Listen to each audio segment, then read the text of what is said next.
Welcome to another episode of Good Cooking, and I'm going to show you how to make a little appetizer in 60 seconds. You know, I say that a lot of these dishes, appetizers, whatever you want to call it, are my favorite, but this is truly one of my favorites. A little softened butter, capers chopped up, parsley, lemon zest, salt, and pepper.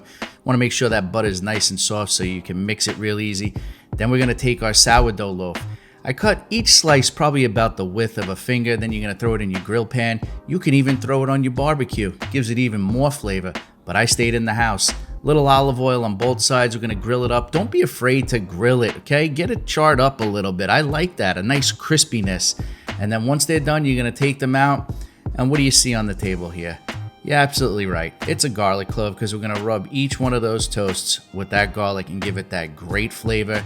Spread some of that butter on each of those slices. And then I got white anchovies. You want to use anchovies and oil? You can do that. I like the white anchovies. These are in a little bit of vinegar and they're not as bold. They got a nice mellow, light taste. And I love that because when you mix it with the butter and the garlic and the capers, oh, forget it. You are going to have, look at, do I look unhappy? I'm not. I'm thrilled. This dish is beautiful and I highly recommend making this for people when they come over. They won't be disappointed. You know, a lot of people are going to take a look at this and go, oh, anchovies. And you know what I say to that? Grow up, okay? Be an adult and enjoy great food. This is a can't miss. You are going to love this. And that's a little appetizer in 60 seconds. And from our house to yours, bon appetit.